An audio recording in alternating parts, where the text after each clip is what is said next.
আসসালামু আলাইকুম। দিগন্ত স্পোর্টসে আপনাদের সাথে আছি আমি মিজান ফারাবি। জাতীয় সাঁতার দলের সাবেক তারকা নাজমুল হক হিমেল ছোটবেলার লালিত স্বপ্নকে বাস্তবে রূপ দিতে সম্প্রতি ইংলিশ চ্যানেল পাড়ি দিয়ে এসছেন। সেই দুঃসাহসিক অভিযাত্রার গল্প বলতে আমাদের স্টুডিওতে আছেন নাজমুল হক হিমেল ভাই। আমরা কথা বলছি তার সাথে। হিমেল ভাই কেমন আছেন? জি আলহামদুলিল্লাহ, আমি ভালো আছি।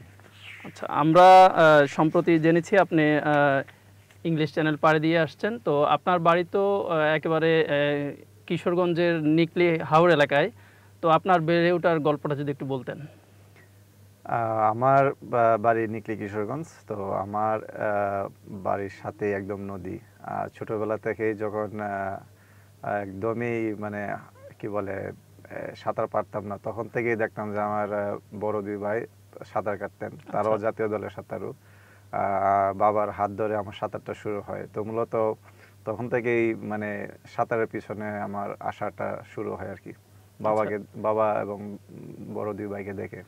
কিশোরগঞ্জে যে হাওর এলাকায় আপনার বেড়ে ওঠাটা আসলে কি মানে শুরু থেকেই কি আপনি সাঁতার চর্চা করে আসছিলেন? না, শুরু থেকে সাঁতার, কারণ যেহেতু আমরা সাঁতার পরিবার, আমার বাবা একজন সাঁতারু ছিলেন আগে। তো পরবর্তীতে যখন আমি একটু একটু মানে বুঝি, তখন থেকে দেখি যে আমার বড় দুই ভাই সাঁতারু। মূলত তখন থেকে সাঁতারটা নিয়ে আমার একটা আলাদা একটা আবেগ তৈরি হয়। আচ্ছা, এরপর তো হচ্ছে আপনি পড়াশোনা করেছেন বিকেএসপিতে, এরপর আবার চীনে হচ্ছে শারীরিক শিক্ষায় আপনি উচ্চতর ডিগ্রি নেওয়ার জন্য গেলেন আর কি। তো যদি সেই গল্পটা বলতেন। আমার বাবার কাছের একজন বন্ধু, উনি বিকেএসপির তখন কোচ সুলাইমান। তো উনি একদিন আমাদের এলাকায় গেলেন। ওইটা সম্ভবত 1997 সাল হবে। তো পরবর্তী বছর 1998 সালে বিকেএসপিতে আমি যাওয়ার একটা সুযোগ হয়। বাবা আমাকে এই এক বছরে অনেক তৈরি করেন। তো 98 সালে যাওয়ার পরে বিকেএসপিতে কোচ সুলাইমান স্যার এবং জাপানি কোচের অধীনে আমার সাঁতার ক্যারিয়ারটা শুরু হয়। পরবর্তীতে চায়না কোচের মাধ্যমে আমার এই মানে টোটাল 98 সাল থেকে 2008 সাল বাংলাদেশি কোচ প্লাস দুইজন বিদেশি কোচের মাধ্যমে আমার সাঁতারটা শুরু হয়। তখন থেকেই মানে আমাকে বলা যেতে পারে যে সাঁতার নিয়ে আমাকে আর পিছিয়ে তাকাতে হয় নাই। তারাই আমাকে একটা ক্যারিয়ার করার জন্য মানে যতটুকু যা দরকার তারা দিয়েছেন। সুইমিং এর জন্য আমিও আমার যতটুকু তখন এবিলিটি ছিল আমি করেছি, কিন্তু সাব গেমসে যেতে পারিনি, অলিম্পিকে যেতে পারিনি। তাতে আমার মনে কষ্ট নাই, কিন্তু তাদের মাধ্যমে আমি মানে আমার লাইফে অনেক কিছু করতে পেরেছি। চীনের যে সময়টা আপনি ওখানে স্টাডি করছিলেন বা এই যে সাঁতারের যে ব্যাপারটা নিয়ে আপনি ওখানে কাজ করছিলেন, তো সেই সময়টা কিভাবে কাটিয়েছেন? 2008 সালে যখন আমার বিকেএসপিতে পড়াশোনা শেষ, তখন চীনা কোচের অধীনে আমি ট্রেনিং করতাম। তো বেইজিং অলিম্পিক উপলক্ষে উনি চলে যাবেন। তো উনি আমাকে যথেষ্ট হেল্প করছেন স্কলারশিপের ব্যাপারে। তো চীনে যাওয়ার পর আমার এক বছর ভাষার উপরে পড়াশোনা করি এবং পরবর্তীতে অনার্সে ভর্তি হই। অনার্স শেষ করে আমি তারপরে আবার মাস্টার্সে অ্যাপ্লাই করি। মাস্টার্সেও আমি পড়াশোনা করার সুযোগ পাই। তো আমার মূলত সাঁতার নিয়ে কাজ, এবং আমার কাছে মনে হলো যে অনার্স এবং মাস্টার্স নিয়ে যখন পড়াশোনা করি সাঁতার নিয়ে, তখন মনে হলো যে না, আমি আরও অনেক কিছু শিখছি। আচ্ছা, ইংলিশ চ্যানেল ওখানে তো আপনার স্লট পাওয়া তো একটা লম্বা সময়ের অপেক্ষা করতে হয়। তো আপনার ক্ষেত্রেও তো আমরা জানি যে আপনি প্রায় 1.5 বছর ধরে অপেক্ষা করেছেন। তো এরপরে হচ্ছে আপনি মানে ইংলিশ চ্যানেল পাড়ি দেওয়ার যে পরিকল্পনাটা আসলে কখন থেকে করলেন? ওইটা আসলে মূলত পুরোটা ক্রেডিট সাগরের, মাহফিজুর রহমান সাগরের। ও এটা নিয়ে অনেক সহযাত্রী ছিল। হ্যাঁ, সহযাত্রী যে ছিল। তো ও মূলত এটা নিয়ে অনেক ঘাটাঘাটি করলো। তো ও একদিন আমাকে অফার করলো যে চলেন, কারণ ওর সাথে আমার প্রচুর যোগাযোগ হতো। তো আমরা প্রায় 2021-22 লাস্টের দিকে আমরা মানে ওইটা স্লট নেওয়ার জন্য চেষ্টা করি। পরবর্তীতে আমরা ধাপে ধাপে কনফার্ম হওয়ার জন্য মানে যতটুকু মানে মেলের মাধ্যমে আমাদের কনফার্ম হয় যে আমরা হয়তো 2025-এ পাচ্ছি। তো তখন থেকে আমরা আস্তে আস্তে পেমেন্টের বিষয়গুলো যেভাবে করা দরকারিভাবে ধাপে ধাপে আমরা আগাই। আচ্ছা, স্লটে মনোনীত হওয়ার পর যখন আপনারা ভিসা হাতে পেলেন, তো ওই সময় আসলে অনুভূতিটা কেমন ছিল? মানে তখন কি ভাবছিলেন? সাগর আমাকে প্রায় বলতো যে হিমেল ভাই, আমরা তো প্রায় অনেক টাকা খরচ করলাম, কিন্তু এখনো ভিসা পাই নাই। কিন্তু আমাকে একটা শর্ত দিতে হবে। ওইটা আমাদের ভিতরে ফ্রেন্ডলি একটা শর্ত ছিল, যে এরকম যদি কোনো কারণে সামহাও যদি কারোর ভিসা না হয়, যেন আমরা কেউ মন খারাপ না করি, বা টাকা যা গেছে গেছে, এটা নিয়ে কোনো মানে কারো কোনো থাকবে না, মানে কোনো ধরনের শর্ত থাকবে না। কিন্তু আমি যদি ভিসা পাই আমি যাব, আপনি ভিসা পেলে আপনি যাবেন, বাট করে আসতে হবে দুজনের ভিতরে যেই হোক, মানে আমাদের এই বন্ডিংটা ছিল খুবই সুন্দর। তো আমরা যখন হাতে ভিসা পাই তখন এটা মানে একটা অন্যরকম একটা অনুভূতি ছিল, যে মনে হচ্ছে যে না অবশেষে তাহলে যাচ্ছি। আচ্ছা, এর আগে তো হচ্ছে বাংলাদেশের ব্রজেন দাস এবং মোশাররফ হোসেন খান এই দুজন ইংলিশ চ্যানেল পাড়ি দিয়েছিলেন।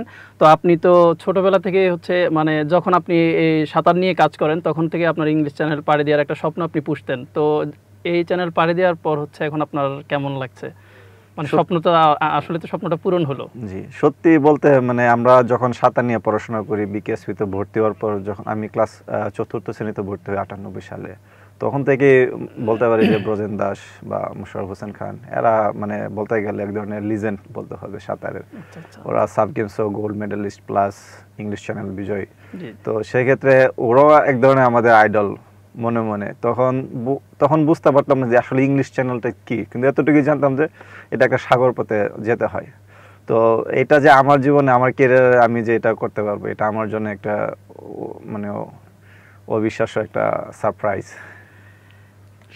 এর আগে তো হচ্ছে ইংলিশ চ্যানেল পাড়ি দেওয়ার আগে আপনারা সপ্তাহে ২-৩ দিন করে প্র্যাকটিস করতেন আর কি। তো ওই সময়টা কিভাবে কাটালেন, বা এই আপনার প্র্যাকটিসের সময়টা তখন আপনারা কিভাবে অনুপ্রেরণা পেতেন?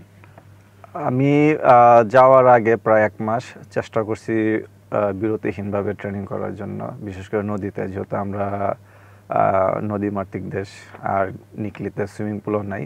তো সেক্ষেত্রে আমাকে নদীতেই সুইমিং করতে হয়েছে, নদীতেই একা একা সুইমিং করছি। অনেক সময় আমার এলাকার ছোট ভাই যারা আছে তারা আমাকে নৌকা দিয়ে তারা আমাকে এক প্রকার সঙ্গ দিয়েছে। আবার অনেক সময় ওরা আমাকে পানির জন্য পানি নিয়ে গেছে, বোতল নিয়ে গেছে, মানে যাতে আমি কোনো রকম পিপাসার্ত হলে ওরা যেন আমাকে নৌকা থেকে পানিটা নিয়ে দেয়। মানে এক প্রকার ইংলিশ চ্যানেলের ক্ষেত্রে যা যা দরকার ওরা আমাকে তাই করছে। এটার জন্য আমি ওদের কাছে অনেক কৃতজ্ঞ। আমি একা একা ট্রেনিং করার সময় ওরা পিছন থেকে নৌকা দিয়ে আসতো, হিমাল ভাইয়ের সাথে আছি, আপনি আগান। মানে এই সময় কি কোনো ভয় কাজ করতো কি কখনো? শুরুটা হয়তো একাই সুইমিং করতাম, কিন্তু হঠাৎ দেখতাম যে ওরা আসতো। আবার অনেক সময় বলতাম যে ঠিক আছে আজকে সকাল ৮টায় যাব, তো ওরা একসাথে ওরা নৌকায় থাকতো, আমি একা সুইমিং করতাম। তো ভয়টা আসলে ওরকম খুব একটা কাজ করতো না। তো সর্বশেষ তো ইংলিশ চ্যানেল পাড়ি দিয়ে চলে আসলেন। তো এই যাওয়ার যে জার্নিটা, এই খরচপাতিটা তো অনেক ব্যয়বহুল ব্যাপার। তো এটা আসলে কিভাবে ম্যানেজ করলেন? এটা এখন পর্যন্ত পুরাটাই আমরা ব্যক্তিগতভাবে বহন করেছি। তো বাংলাদেশে সরকারিভাবে ওরা চেষ্টা করতেছে আমাদেরকে হয়তো কিছু আর্থিকভাবে সহযোগিতা করতে পারে, এটা প্রসেসিং চলছে। আশা করি হয়তো ক্রীড়া মন্ত্রণালয় অথবা এনএসসি যারা আছেন হয়তো এই ব্যাপারটাগুলো দেখবেন। আচ্ছা, হ্যাঁ, আপনি তো আবারও এককভাবে এই চ্যানেল পাড়ি দেওয়ার একটা স্বপ্ন দেখেন। তো এই ক্ষেত্রে হচ্ছে কি কি পরিকল্পনা করছেন? আমার যখন ইংলিশ চ্যানেল শেষ করি তখন তো বেশ এক ধরনের নিজের কাছে যে একটা অনুভূতি, এটা বলে শেষ করা যাবে না। তো তারপরে যখন ফ্লাইটে ব্যাক করি, তো যখন ফ্লাইট থেকে দেখলাম যে নিচের যে ম্যাপটা দেখলাম যে ইংলিশ চ্যানেল, তো আমার কাছে এক ধরনের অনুভূতি যে যদি আবার কোনোদিন আসি, যদি একলা করতে পারতাম বা যদি কখনো একলা করার সুযোগ হয় অবশ্যই যাব। কারণ এটা তো অনেক সময় বয়স কোনো ফ্যাক্ট না, মূল ফ্যাক্ট হলো আমাদের একটা আর্থিকভাবে একটা সাপোর্ট। কারণ এটা অনেক কস্টলি, প্রায় $৮,০০০ মতো পড়ে রিলেতে এত টাকা। তো সোলো সিঙ্গেলে করলে হয়তো একটু বেশি লাগতে পারে। তো আমি সরকারিভাবে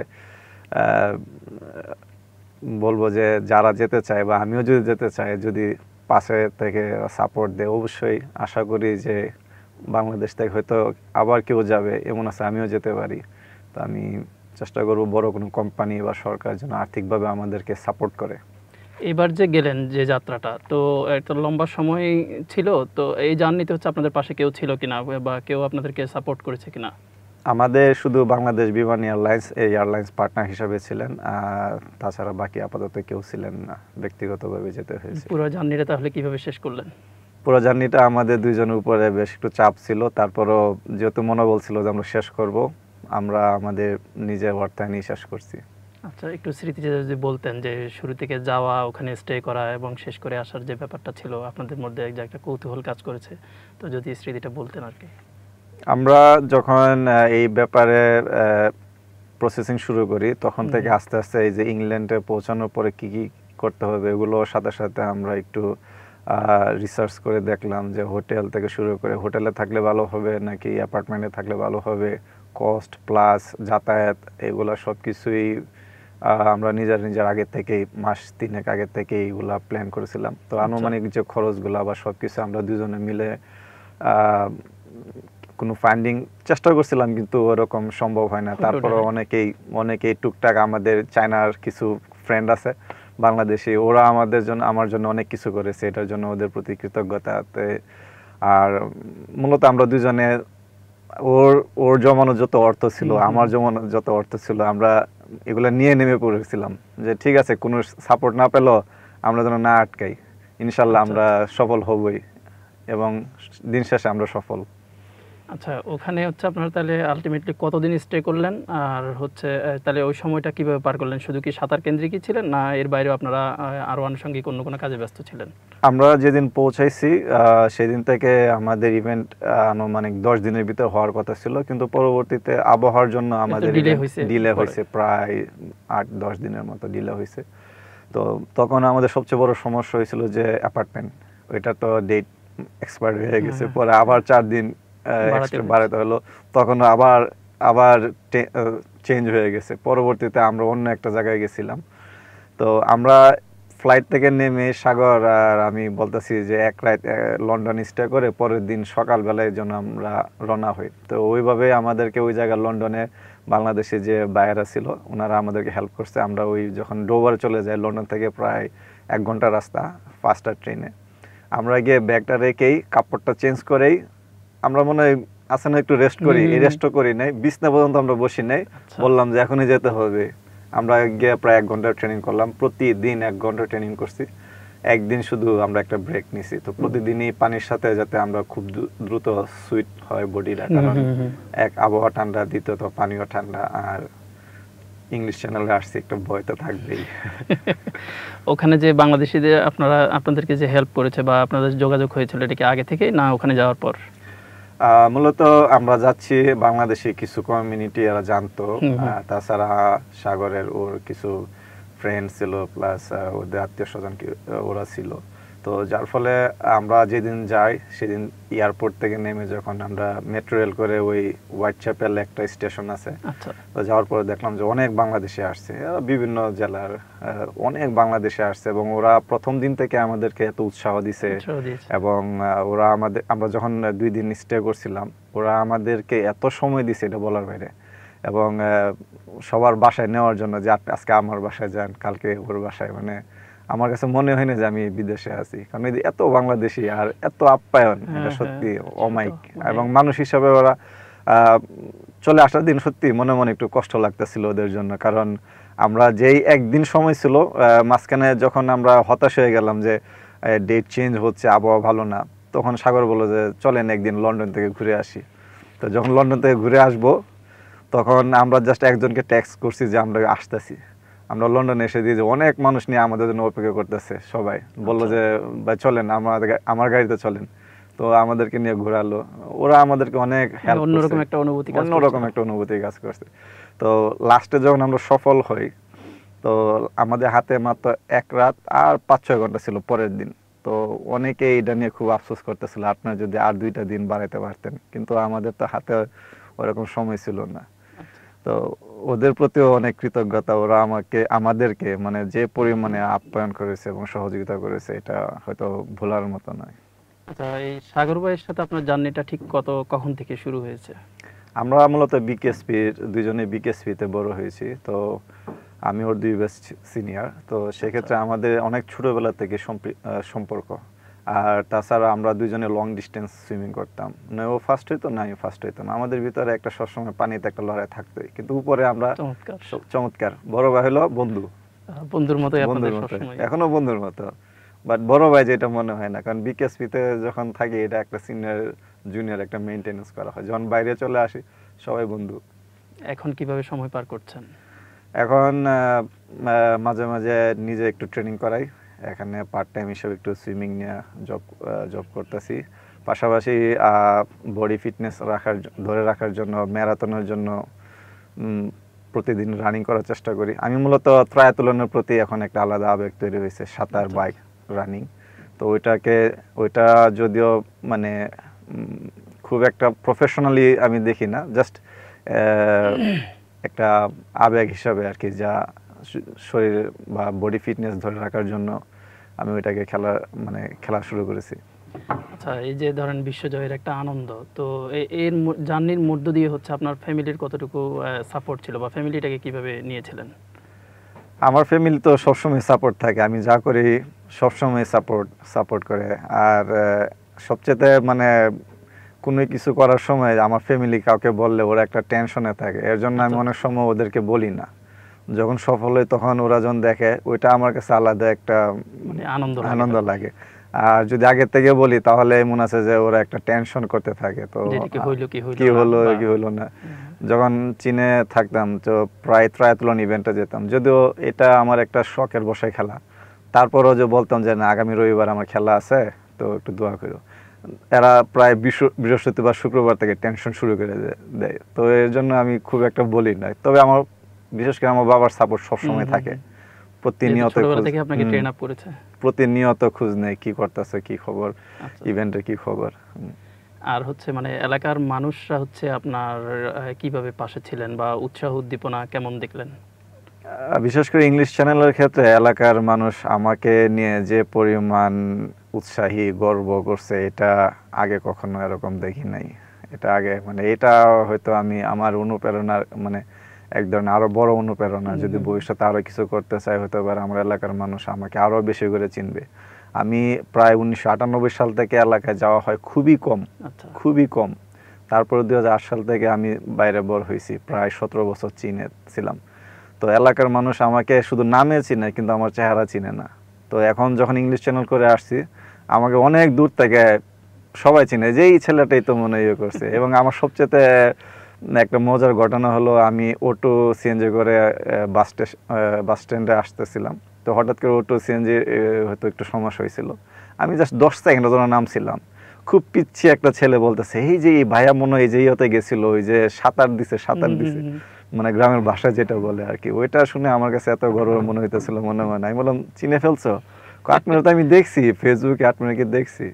তো এগুলা হয়তো আমি আগে কখনো পাই নাই। তো এই ইংলিশ চ্যানেল আমাকে অনেক ছোট ছোট অনুপ্রেরণাগুলো হচ্ছে সামনে এগিয়ে যাওয়ার জন্য, এটা আরো অনেক বড়। আমাকে মনে হয় যে আমাকে আরো কিছু করতে হবে। তো ভবিষ্যতে ইনশাল্লাহ হতে পারে কোনো একদিন যদি আর্থিকভাবে সাপোর্ট পাই, ইংলিশ চ্যানেল অবশ্যই সিঙ্গেলে করার জন্য চেষ্টা করব। আচ্ছা, আপনার হচ্ছে সাঁতার নিয়ে তো হচ্ছে আপনি এখন নানান ধরনের কাজ করছেন, বা আপনার এই নিয়ে তো আপনার পরিকল্পনা, তো সামনে হচ্ছে আপনার কি কি পরিকল্পনা আছে? আর যদি কোনো ভালো কোনো সংস্থার সাথে কাজ করার সুযোগ থাকে, অবশ্যই আমি আমার সর্বোচ্চ, আমি যে মেধা নিয়ে এসেছি চায়না থেকে, যে জানিয়ে পড়াশোনা করছে, আমি আমার সর্বোচ্চ দিয়ে চেষ্টা করব বাংলাদেশের সাঁতারের জন্য আরও উন্নয়ন হয়। বাংলাদেশে মূলত এখন আমাদের প্রচুর ইভেন্ট দরকার, প্রতিযোগিতা দরকার। আমাদের প্রতিযোগিতার দিক থেকে অন্যান্য বিশ্বের তুলনায় অনেকটু পিছিয়ে আছি। আমাদের এখানে অনেক ভালো খেলোয়াড় আছে, ভালো কোচও আছে, হয়তো ইভেন্টের জন্য, প্রতিযোগিতার জন্য আমরা হয়তো অনেক এরকম যাচাই বাছাই করতে পারতেছি না। তো চেষ্টা করব যদি কোনো সংস্থার সাথে কাজ করার সুযোগ হয়, আমি আমার মেধাকে কাজে লাগাবো। আপনি তো ইংলিশ চ্যানেল জয় করে আসলেন, তো এই পর্যায়ে এসে আপনার হচ্ছে দর্শকদের উদ্দেশ্যে কিছু বলার আছে কিনা?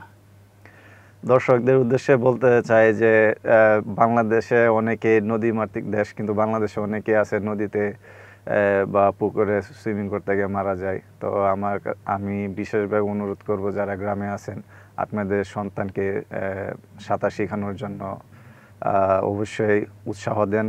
এবং বাংলাদেশে যে ধরনের দুর্ঘটনা ঘটে, নদীতে যে পরিমাণ মৃত্যু হয়, এটা যেন হার কমে আসে। তো এটা যেন সবাই চেষ্টা করে। ধন্যবাদ হিমেল ভাই। দর্শক, আমরা এতক্ষণ কথা বলছিলাম জাতীয় গৌরব, যে সম্প্রতি ইংলিশ চ্যানেল পাড়ি দিয়ে এসছেন আমাদের হিমেল ভাই। তো আমাদের আগামী কোনো অনুষ্ঠানে দেখা হবে নতুন কোনো অতিথির সঙ্গে, নতুন কোনো তারকার সঙ্গে। সেই পর্যন্ত ভালো থাকুন, ধন্যবাদ।